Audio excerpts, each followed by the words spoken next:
I'm Pete Gurney, otherwise known as A.R. Gurney, and I'm presumably the author of this masterpiece.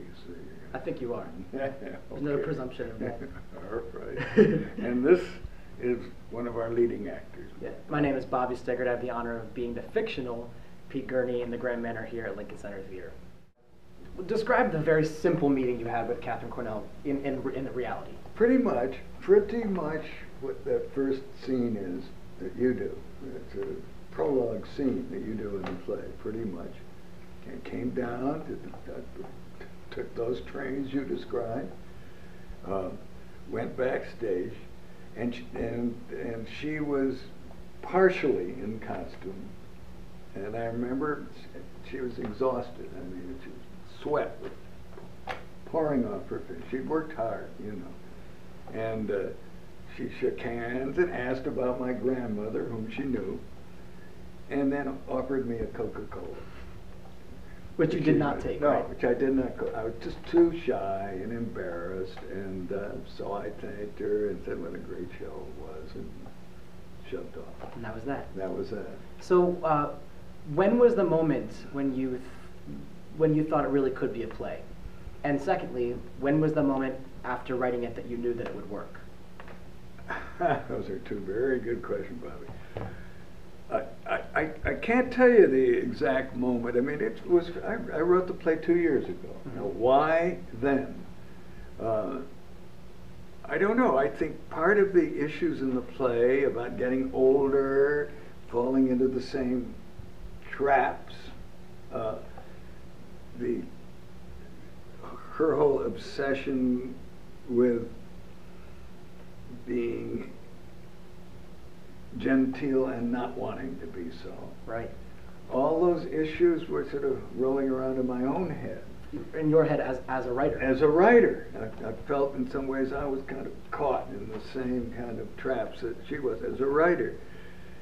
And the experience had always stayed with me, and I was sort of cleaning out our attic, and there was that program. Which I've seen.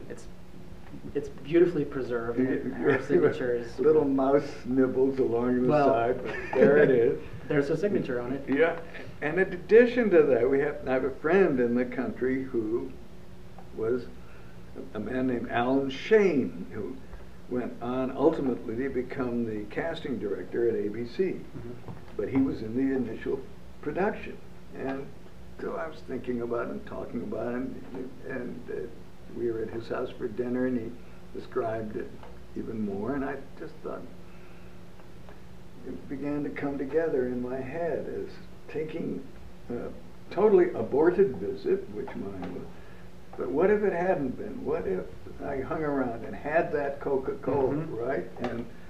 And what was going on in her head at that time? Because my memory of the play, see, was the way you describe it. I mean, I got interested in the Battle of Actium for all the wrong reasons, that kind of thing. And I always felt, I just couldn't believe that the entire ancient world could collapse because of the favors in bed of Catherine Cornell. What if she realizes that? I thought, what if she's aware that she's, you know, the actor, that too much is being asked of her. I just thought it might go somewhere. So I worked it out. Gave it to Andre not because I knew that he had had an experience with Catherine Cornell, but I knew he liked that kind of play. And he's done several of mine. I think he's done 8 or 9 of my plays. First at Playwrights Horizons and then here.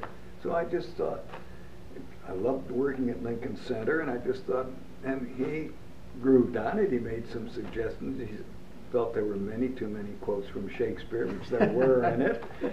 And one thing led to another. I gave it to Mark, because he and I had worked together quite a lot recently. He seemed to be excited about it. So to answer your second question, when I got a little feedback from Andre and Mark, I thought, well, it might work. Well, thank you, Pete Gurney.